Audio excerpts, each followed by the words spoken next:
Jaya Radha Madhava Kunja Bihari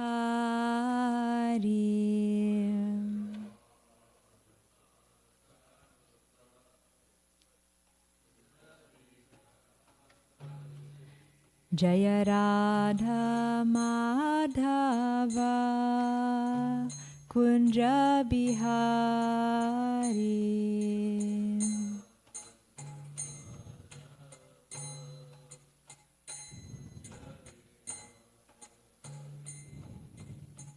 Gopi Janavalabha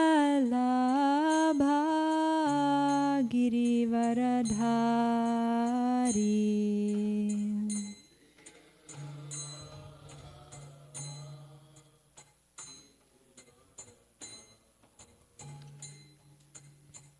Gopi Janavalabha Girivaradhari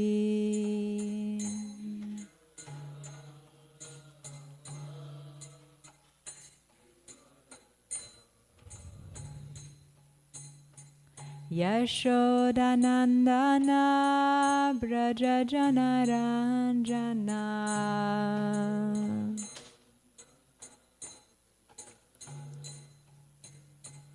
Yashodanandana Braja Janaranjana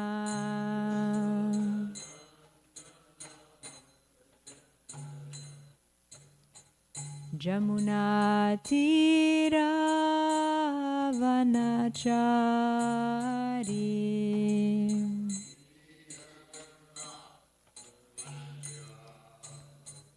Jamuna Tira Vanachari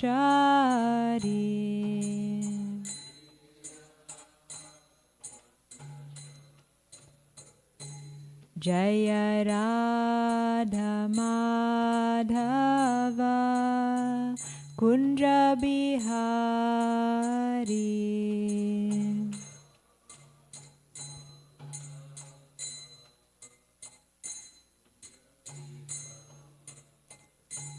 Jaya Radha Madhava Kunja Bihari.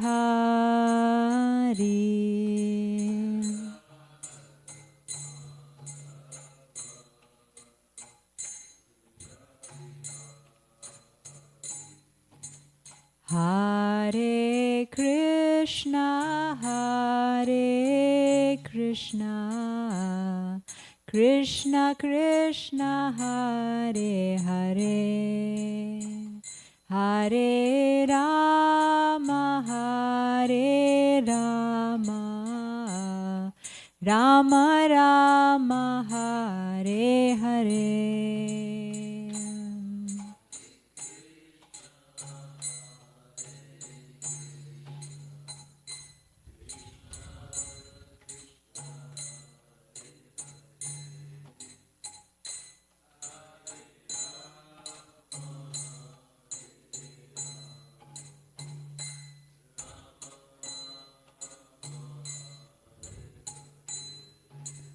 Hare Krishna, Hare Krishna, Krishna Krishna, Hare Hare, Hare Rama, Hare Rama, Rama Rama, Hare Hare.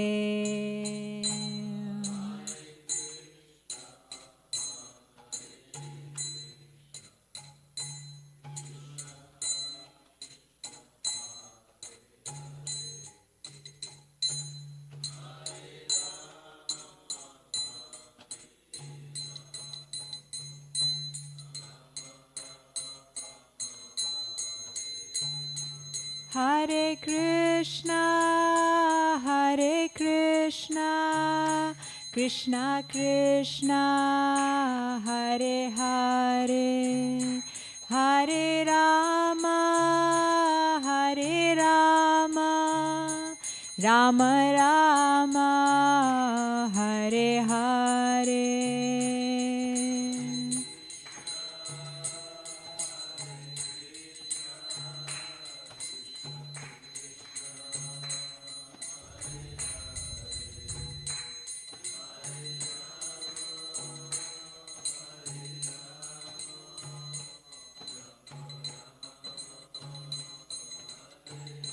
Jaya Jaya Prabhupada, Prabhupada, Prabhupada, Jaya Jaya Prabhupada.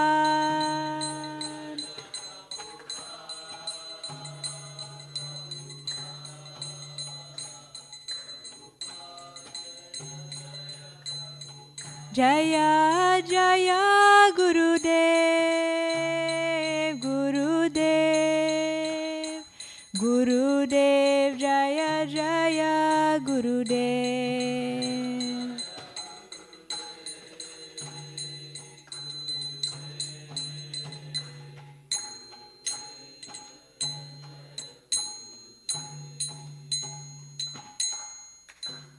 Jayam Vishnupad Paramahamsa Prairajikacharya Astotara Satashi Shrimad, His Divine Grace A.C. Bhaktivedanta Swami Srila Prabhupada Ki Jai, Nantakoti Vaishnavrinda Ki Jai, Namacharya Srila Haridas Thakur Ki Jai, Prem Se Kaho Shri Krishna Chaitanya Prabhu Nityananda Shri Advaita Gadadhar Shiva Sadigora Bhaktavrinda Ki Jai, Shri Radha Krishna Gopa Gopinath Shama Kunda Radha Kunda Giri Govardhan Ki Jai, Shri Mayapur Dham Ki Jai, Shri Vrindavan Dham Ki Jai, Shri Goloka Dham Ki Jai, Tulsi Devi Ki Jai, Bhakti Devi Ki Jai, Ganga Devi, Jamuna Devi Ki Jai, Grantaraj Srimad Bhagavatam Ki Jai, Gaur Premanandi Hari Hari Bol, all gloriously assembled devotees, all gloriously assembled devotees, all gloriously assembled devotees, all glories to Shri Shri Guru and Gauranga.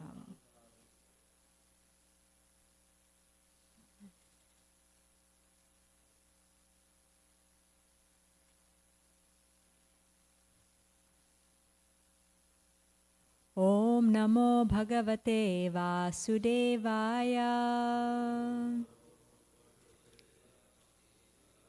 Om Namo Bhagavate Vasudevaya. Om Namo Bhagavate Vasudevaya.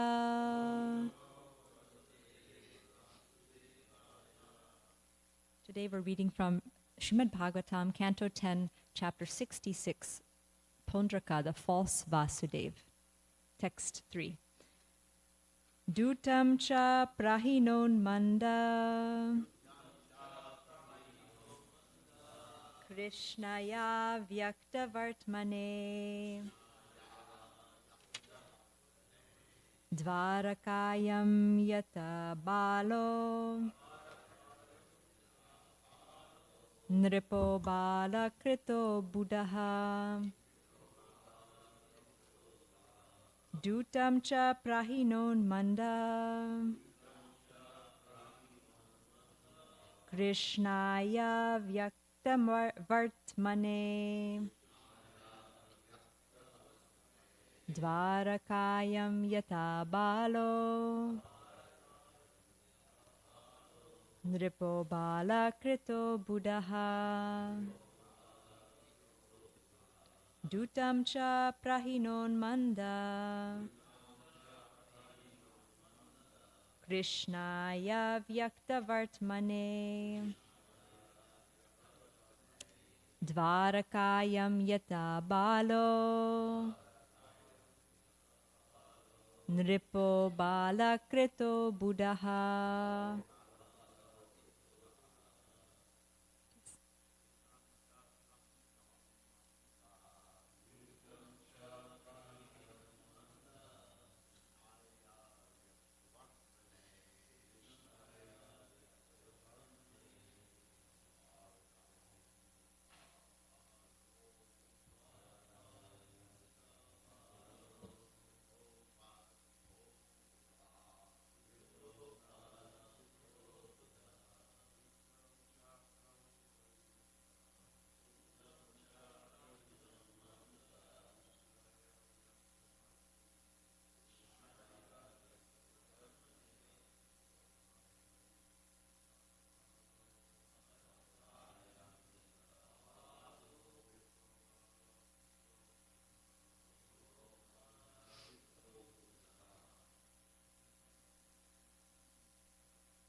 Dutam, a messenger.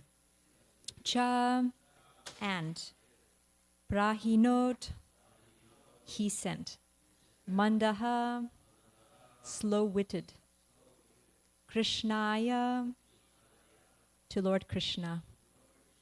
Avyakta, inscrutable. Vartamane, whose path. Dvarakayam, at Dvarka. Yata, as. Balaha, a boy. Nripaha, king. Bala, by children. Kritaha, made. Abudaha, unintelligent. Translation. Thus slow-witted King Pondraka sent a messenger to the inscrutable Lord Krishna at Dvarka. Pondraka was acting just like an unintelligent child whom other children are pretending is a king. Please repeat. Thus slow-witted King Pondraka sent a messenger to the inscrutable Lord Krishna at Dvarka. Pondraka was acting just like an unintelligent child, whom other children are pretending is a king. Purport by the followers of His Divine Grace A.C. Bhaktivedanta Swami Srila Prabhupada. According to Srila Vishwanath Chakravarti Thakur, the reason Shukadev Goswami here mentions for the second time that Pondraka sent a message to Lord Krishna is that the great sage is astonished at Pondraka's extreme foolishness. Oma Jnana Timirandasya Jnananjana Shalakaya Chakshurun Militam Yena Tasmai Shri Guruve Namaha Nama Om Vishnupadaya Krishna Prashtaya Bhutale Srimati Bhaktivedanta Swami Namane Namaste Saraswati Devi Gauravani Pracharane Nirvishesha Shunyavadi Pashyata Desha Tarane Jai Shri Krishna Chaitanya Prabhu Nityananda Shri Advaita Gadadhar Shivasadi Gaura Bhakta Vrinda Hare Krishna, Krishna Krishna, Hare Hare, Hare Rama, Rama Rama, Hare Hare. Panchakalpatarubhyascha kripa sindhubhyacha patitanam pavanebhyo vaishnavebhyo namo namaha. I offer my obeisances to Maharaj, all the Vaishnavas. Thank you so much for the opportunity to speak on Srimad Bhagavatam, praying for your blessings. So here we have this funny chapter in between. Lord Balaram is visiting Vrindavan, and in between this, very emotional, deep topics of Lord Balaram consoling the gopis and the residents of Vrindavan's separation, we have this chapter here, which is in one way quite humorous because it's this Pondraka figure is claiming he's Krishna and he's sending a message to Krishna saying, "Give up your weapons. I am the real Vasudeva." So it's quite interesting. And then after this chapter, again, we'll continue with Lord Balaram's pastimes, killing Dudvida. So it's, sometimes if you're watching a movie where there's intense emotion, sometimes they put a little humorous thing in between to kind of lighten the mood. So I was just thinking about Shukadev Goswami and just putting this little, but not only humorous, it's also very, we may laugh at Pondraka, but actually we're laughing at ourselves because we are here in this world with that mentality that I'm the Supreme Lord and I'm the controller, the doer, the enjoyer. And so in one way, we have that same mentality. So when Shukadev Goswami is putting these, or explaining these stories, it's actually for our benefit so that we can learn from it. So I would like to read Jiva Goswami's commentary on this verse.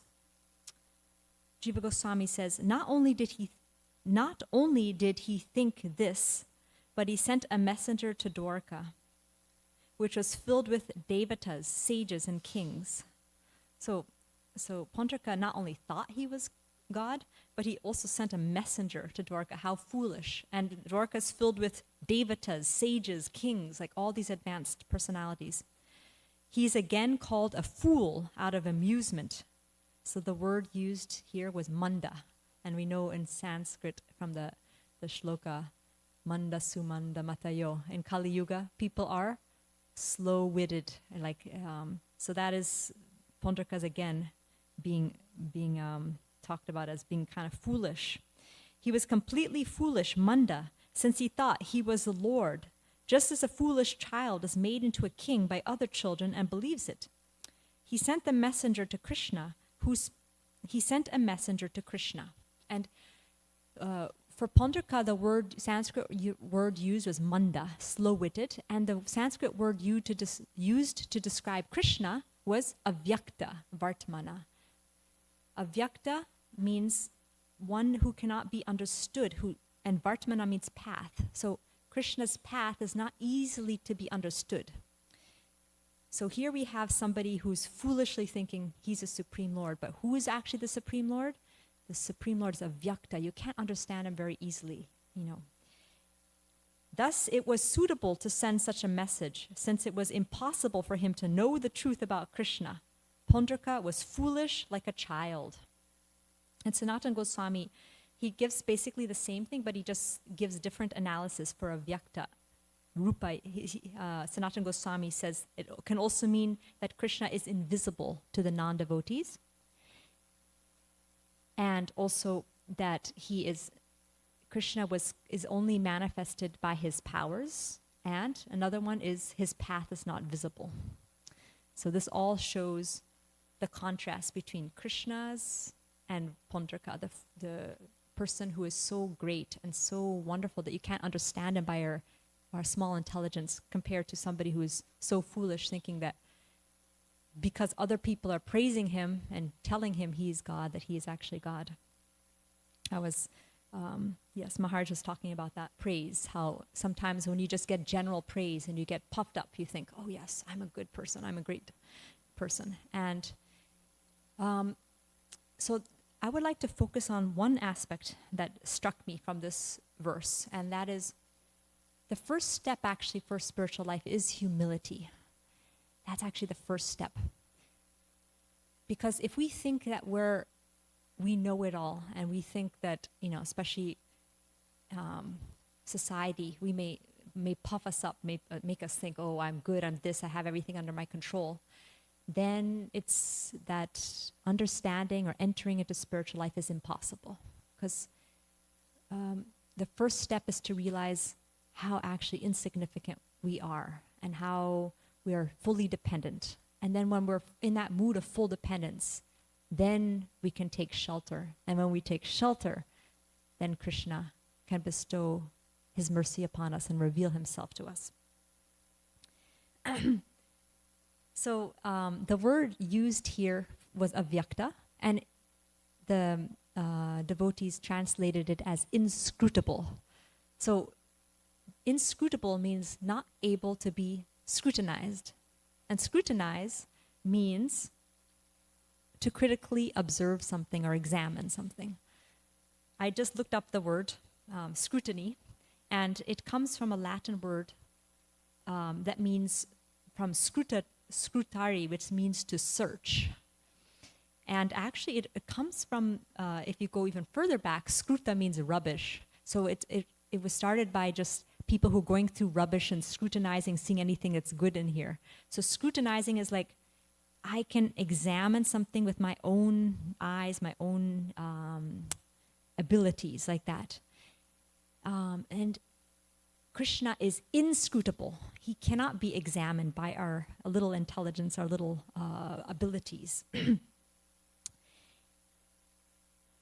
And Srila Prabhupada would often criticize the scientists, because the scientists, or we can say ourselves also in one level, because we all have inside of us a part of us that's resistant to Krishna, that we want to, by our own intelligence, analyze everything and accept everything, and okay, I'm the doer, I know what's going on. And Srila Prabhupada would criticize that mood and say, actually, we have to come to understanding that Krishna is beyond my senses, beyond my intelligence. And that's the power of Maya. She's so strong that she can make a little ant think he's so great, and that's who we are. We're just so tiny, but we think we're so great and that we can understand things with our little intelligence. So that's the power of Maya. And the only way to overcome Maya, Krishna says in Bhagavad Gita, Daiviyesha gunamai, mama maya duratyaya, mam eva ye prapadyante, mayam etam tarantite, is to surrender to Krishna and the devotees of Krishna, because they can remove that influence. So this pride of thinking I know it all and I have it all under my control and I can figure it out myself, it's something that we can also analyze in ourselves, even in our spiritual lives. Like maybe we are also sometimes thinking that, okay, if I do this, this, and this, then I'll be able to, if I, follow these processes, then for sure I will get to know Krishna. But we have to always remember the other factor is we put our endeavor, but that's only to show Krishna that we want him. The door has to open from his side. We cannot force ourselves in. Krishna has to open the door out of compassion, seeing our endeavor, because we're very, very tiny. We're one with Krishna in quality, but we're very different in quantity. So the only way to enter into understanding Krishna is by that mood of submissiveness and calling out for mercy. And then when Krishna sees we're very, very sincere, then he may reveal himself to us. That's the only way. Sanatan Goswami, when he approached Lord Chaitanya, the first thing he said to Lord Chaitanya before this conversation started, he said to the Lord, people say I'm such a great scholar, that I know so many languages, that I have so much knowledge. But you know what? I don't know anything. I don't even know who I am. Please, can you tell me the spiritual knowledge? And that is the first qualification to enter into the spiritual understanding, is realizing I don't actually know anything. I don't actually know. And sometimes Krishna is very merciful that he creates a situation in our lives where we may come to that realization. He may take away something from us that we're so dependent on, and then we realize, actually, I can't depend even on my own skills, my own abilities, my own intelligence. The only thing I have is my dependence upon Krishna. And that is very, very good. When that happens to us in our life, when Krishna kind of puts us in a situation that kind of crushes that false ego, it's actually very good. Even though it feels painful and it's like not easy to take, but actually if we can remember, it's the best medicine to cure that maya, that disease, to think that I can do it all, I know it all, I have it under my control. And that is the disease that keeps us here in this material world. So on these topics of entering spiritual life starts with humility and realizing that we put our endeavor, but ultimately it's Krishna's mercy. I was thinking about three stories that I was just meditating on these three stories. One is Lord Brahma, how Aghasura was a great demon who who defeated all the demigods. The demigods could not defeat Aghasura. And here, Krishna, as a little boy, he killed the demon. And all the demigods were amazed and showered flowers. And the next moment, Krishna told his friends, let's have a picnic here on the bank of the Jamuna. And all his friends came, and he said, oh, this is a nice spot. They all surrounded him, and they took their lunches, and they're surrounding, all looking at Krishna. And then one boy said to Krishna, oh, my food is so tasty. You want to try it, Krishna? And Krishna took from that boy, and then he was eating and sharing it with his friends, and they were laughing and joking. In the Bhagavatam, it talks about like they were making funny jokes about like Madhu Mangal, and they were having a good time. They're laughing, and Brahma was completely bewildered. He's like, this is the person who just killed that demon that the demigods couldn't even defeat. How can I understand this? And then, so when we come to a position where we can't understand something, what we learn from the scriptures is to take shelter of a guru, to take shelter of the scriptures, to take shelter of the devotees, because we can't do it on our own. That's the first step in Bhagavad Gita when Arjuna said to Krishna, Shishyasteham shadimam tvam prapanyam. I surrender to you. I'm bewildered. I can't do it on my own. But Brahma, at this point, he was thinking, let me try myself to see. Let me just do a little experiment to see how powerful is Krishna. It's kind of like if you have like a little child and you want to just see, let's see, if I put the child in this room, will the child be able to figure out how to come out and come to this room? It's just like you just want to kind of see the intelligence of the child. Or if you have a little ant or bug and you put your hands around it and you see, let's see if the bug can figure out how to get out of my hands. We have this tendency to try to examine things and just see, okay, let me see how it works. So Brahma had that mood. Okay, let me just try it and see how Krishna will deal with it if I take away all his friends and all the calves. So Brahma did that, and as soon as he did that, Krishna told his friends, don't worry, you keep eating, I'll go find the calves. And he searched, just to please his friends, he searched everywhere. The caves, the forests, everywhere. He couldn't find the calves. He came back and his friends were gone too. So then he realized this is Brahma. And he thought, okay, let me show Brahma. who's actually has the power? Can Brahma really analyze my power? So in this way, Krishna manifests himself as all the boys and all the calves to such an extent that each boy that Krishna manifested as was exactly the same nature, the way their clothes were worn, the way the personality, the way everything was exactly the same as the original boy or calf that was taken away. And Brahma put the boys and calves into illusion. He came back a moment later, which is a year later, according to earthly time. And when he came back, he saw the same boys and calves were playing with Krishna. And he was completely bewildered.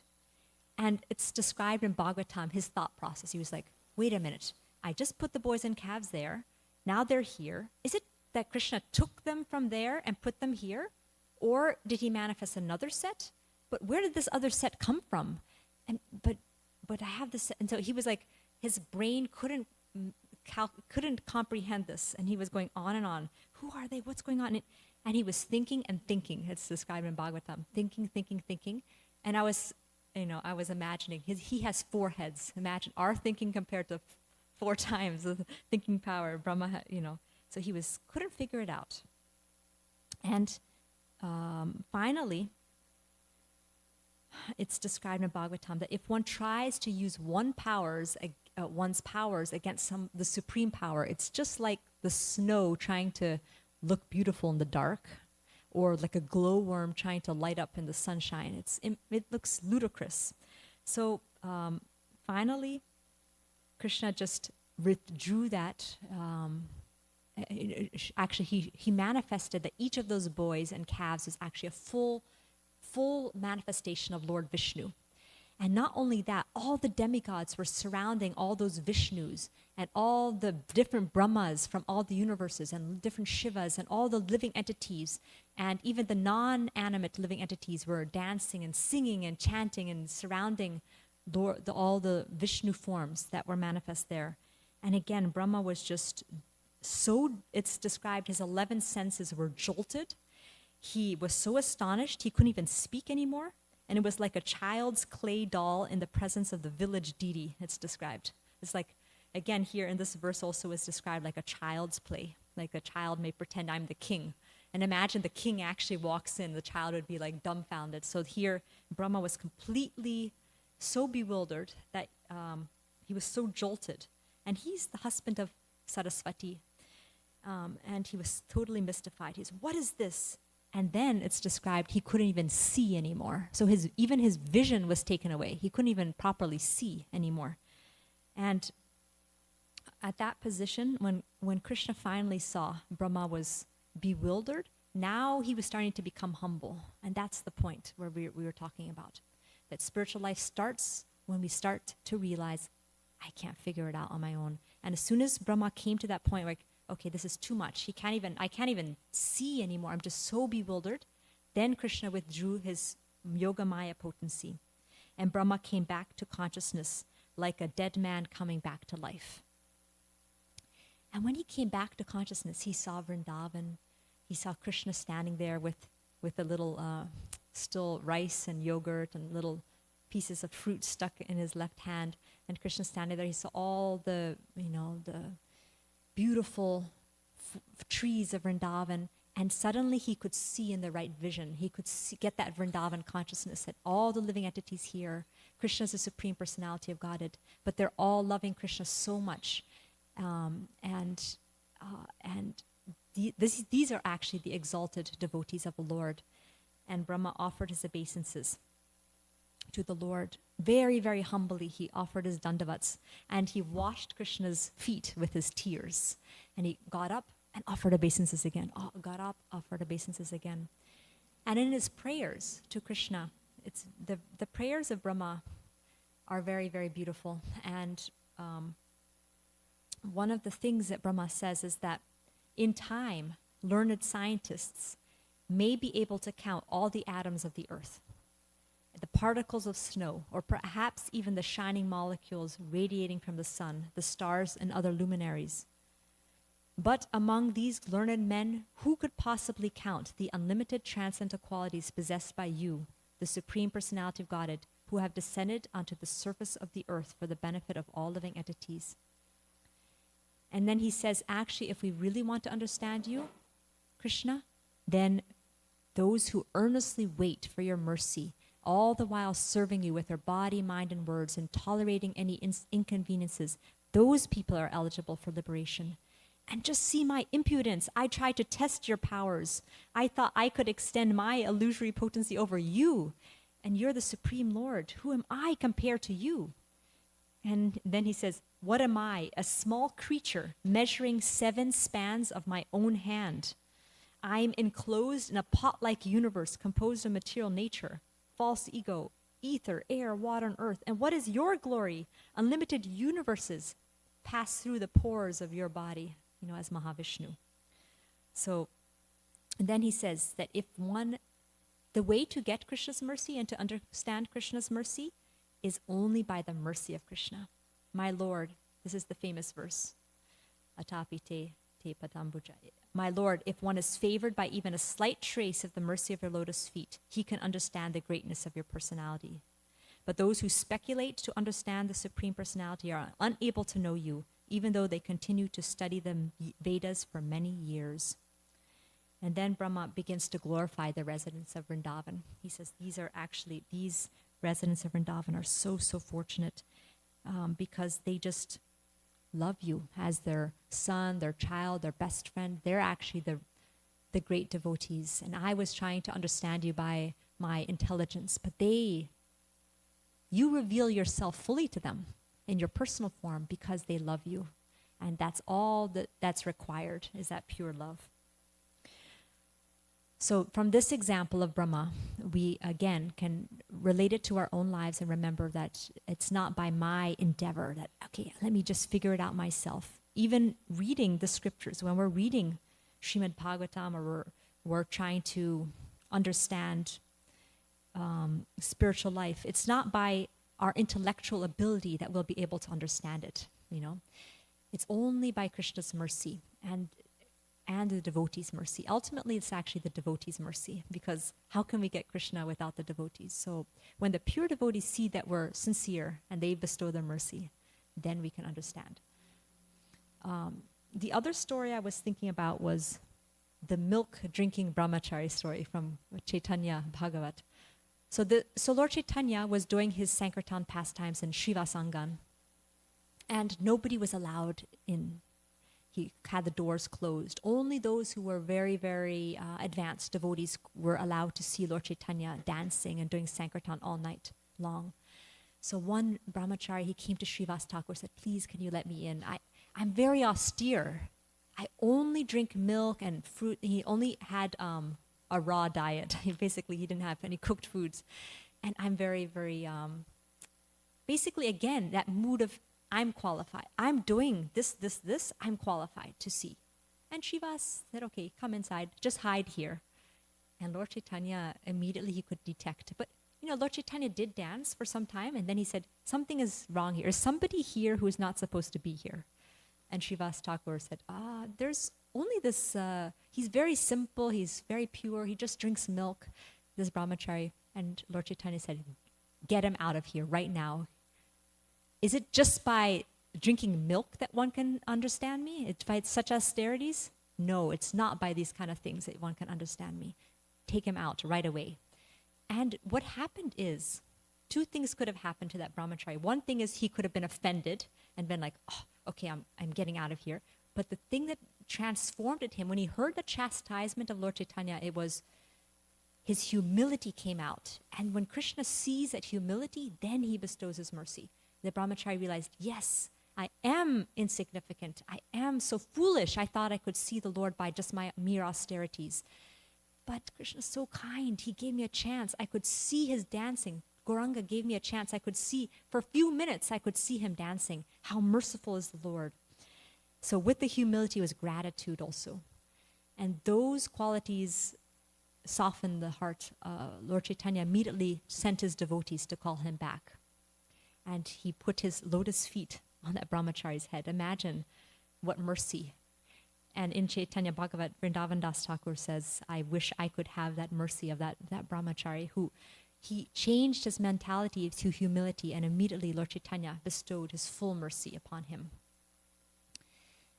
And the third story I was thinking about was, there's so many stories. Dhruva Maharaj, when he wanted to glorify Krishna, when Lord Vishnu appeared before him, he was a little boy, he didn't know what to say. He doesn't have the words, the capability, the understanding.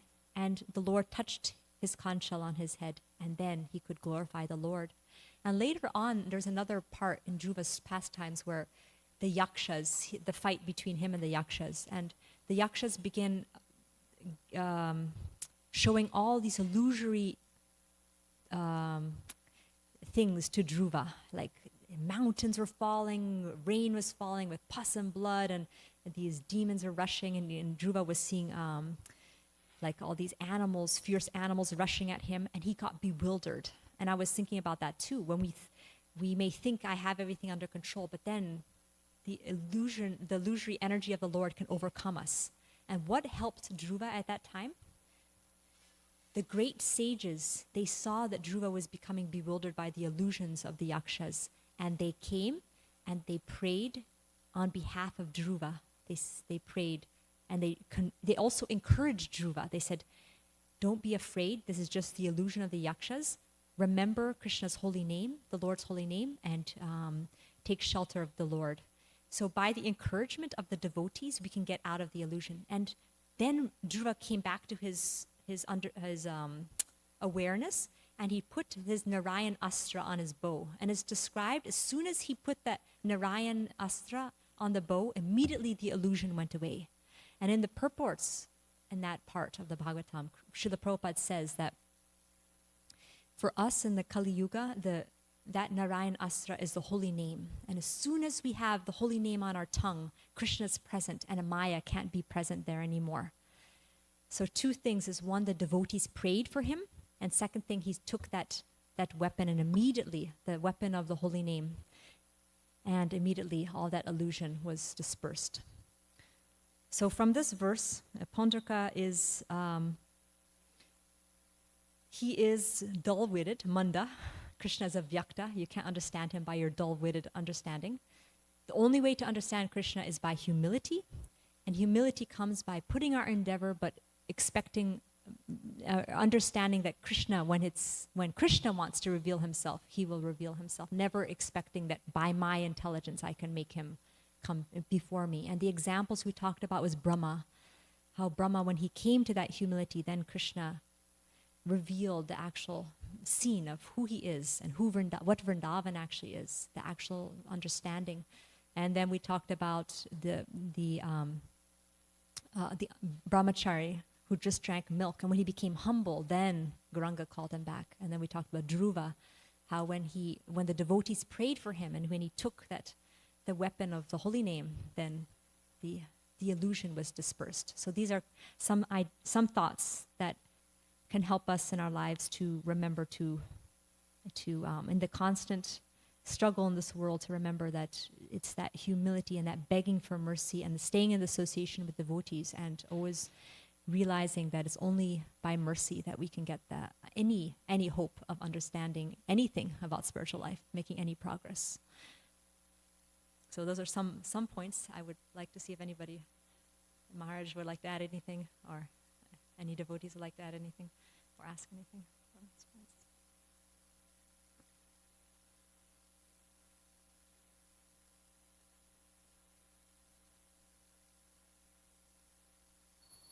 Srila Prabhupada ki jai, Shri Radha Golokananda ki jai, Gaur Premanandi, Hari Hari Bol.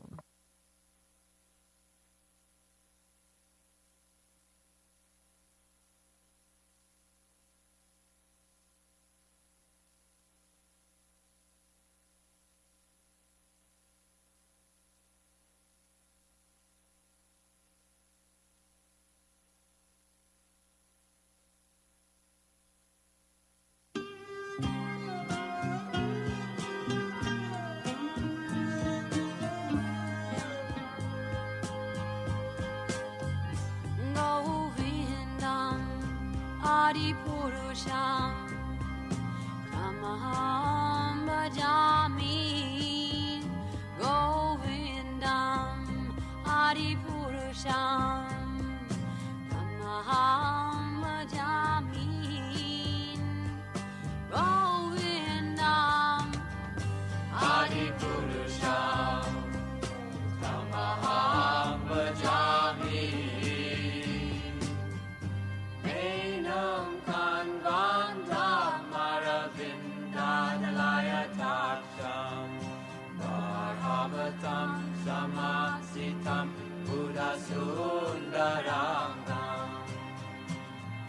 Kandar Agong Vidamaniya Vishesha Shobha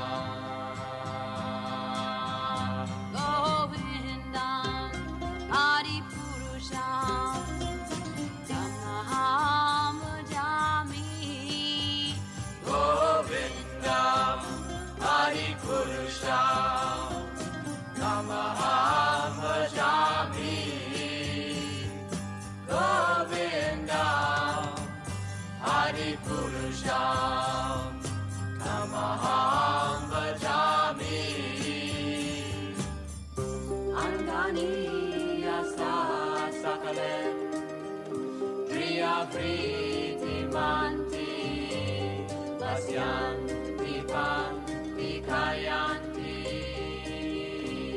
Chiram Naganti Ananda Chinmaya Sadhu Jala Vigrahasya Govindam Adi Purusham Tamaham Bhajami Govindam Adi Purusham Tamaham Bhajami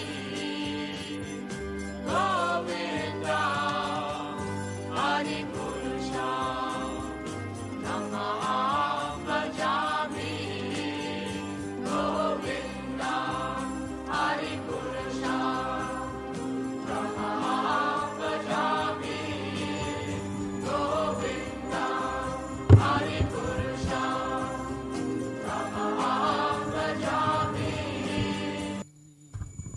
Govindam.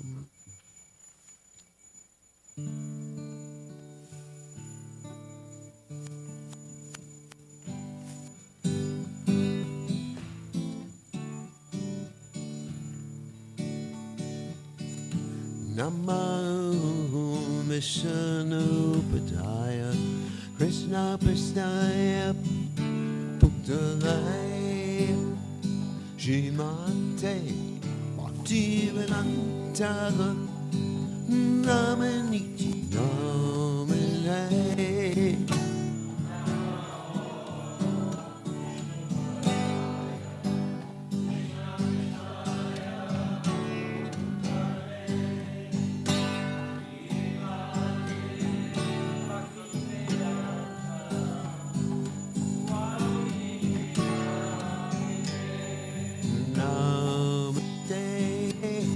Saraswati Devi Murvani Cham Nehilivasesha Shunyavani Asachante Satarde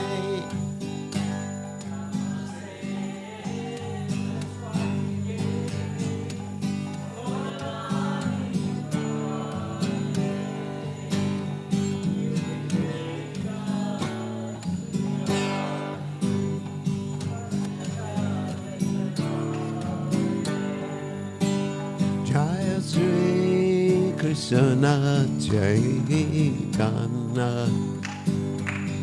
Prabhu Nityananda Shri Advaita Gadadhara Siva Sati Gauravadurinda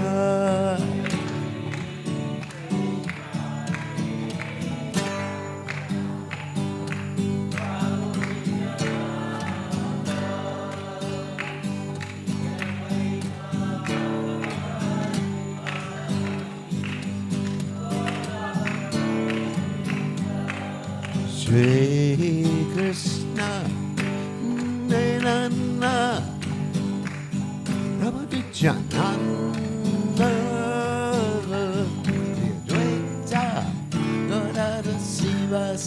Sare, go back to Vrinda.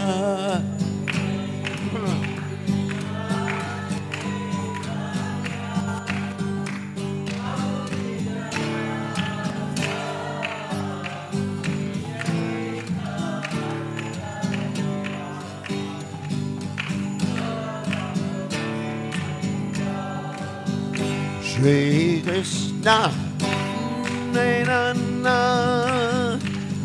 Ramanityananda, Dvaita, Radha Siva Sari, Gauratu Vrinda.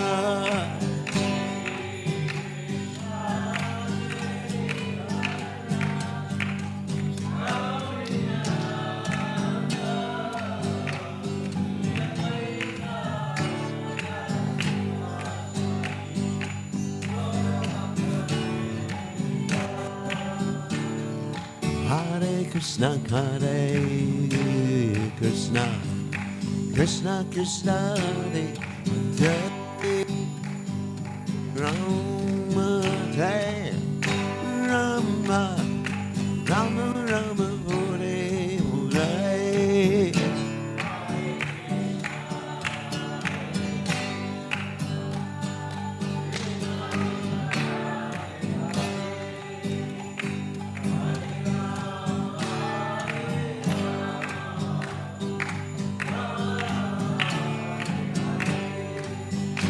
Hare Krishna, Hare Krishna, Krishna Krishna Hare Hare, Hare Rama, Hare Rama, Rama Rama Hare Hare.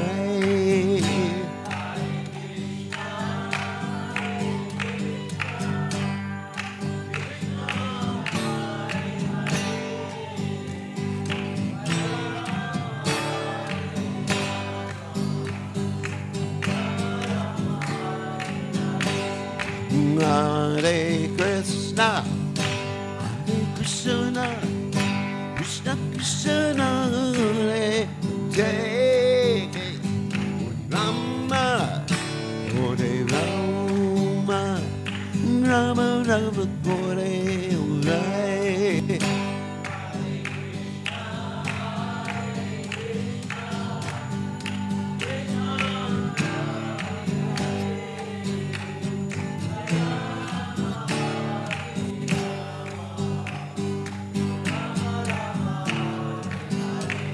Hare Krishna, Hare Krishna, Krishna Krishna Hare Hare, Rama, Hare Rama, Rama Rama Hare Hare.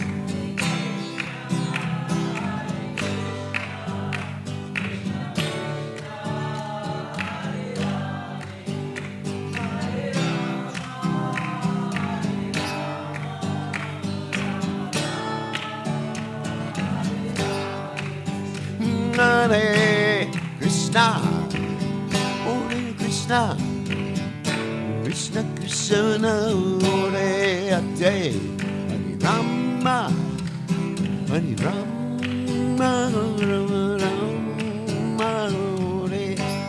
Hare.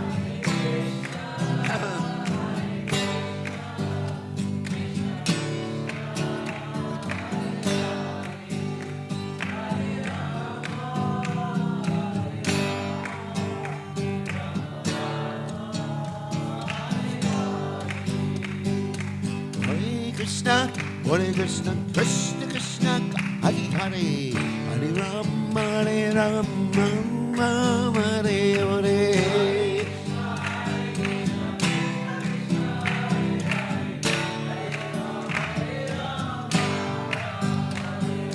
Hare Krishna, Hare Krishna, Krishna Krishna, Hare Hare, Hare Rama, Hare Rama, Hare Hare.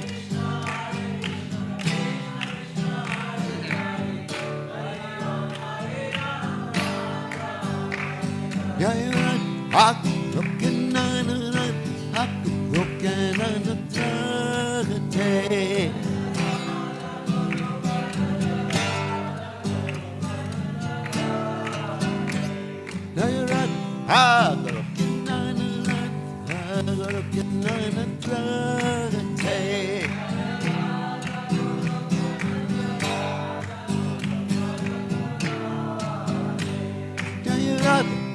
Hey, Jayarate, Jayarate, Jayarate.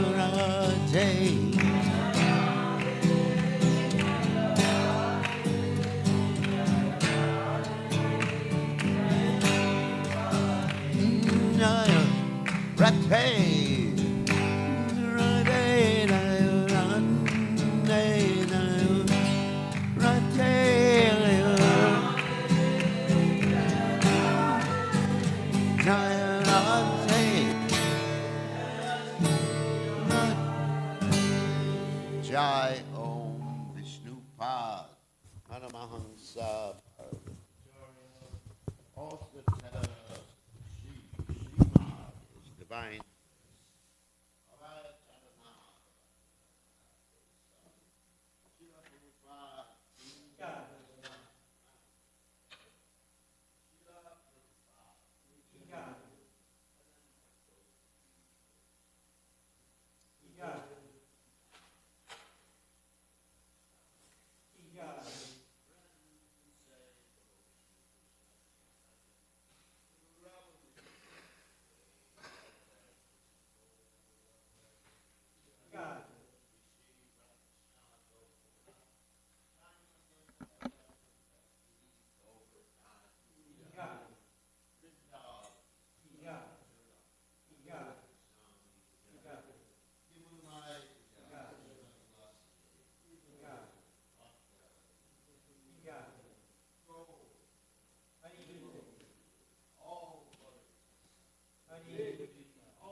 Pranam Sarvatma Snapanam Vijayate Sankirtanam Nam Nam Akari Bahodat Dijashavachakti Tatrapitani Matas Maranena Kala Etadrashi Tavakripa Bhagavan Mamapi Rudayami Hananinan Raga Sunichena Roriva Sahishna Amanina Manatena Kirtaniya Sadahari Nadanam Najanam Sundarim Kapitamba Jagadisha Kamaye Mama Janmane Janmaneshware Bhavatad Bhaktir Hatiki Jway Ainanda Tanuja Kinkaram Atidamam Bishme Bhavam Buddha Kripaya Davapada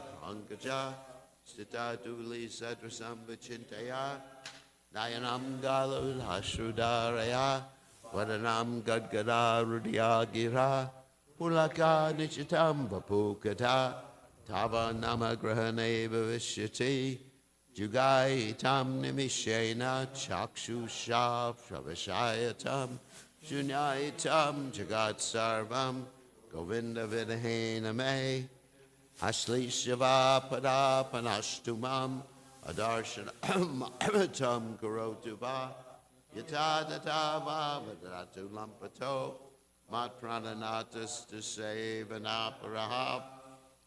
Victory to the Sri Krishna Sankirtan, which cleanses the heart of all the dust accumulated for years and extinguishes the fire of conditional life or repeated birth and death. This Sankirtan movement is the prime benediction for humanity at large because it spreads the rays of the benediction moon. It is the life of all transcendental knowledge. It increases the ocean of transcendental bliss and enables us to fully taste the nectar for which we are always anxious. O my Lord, congregational chanting of your holy name alone can render all benediction to living beings, and thus you have hundreds and millions of names like Krishna and Govinda. In these transcendental names you have invested all your transcendental energies. There are not even hard and fast rules for chanting these names. O my Lord, out of kindness you enable us to easily approach you by your holy names, but I am so unfortunate that I have no attraction for them. One should chant the holy name of the Lord in a humble state of mind, thinking of lower the straw of the street. One should be more tolerant than the tree, devoid of all sense of false prestige, and should be ready to offer all respects to others. In such a state of mind, one could chant the holy name of the Lord constantly.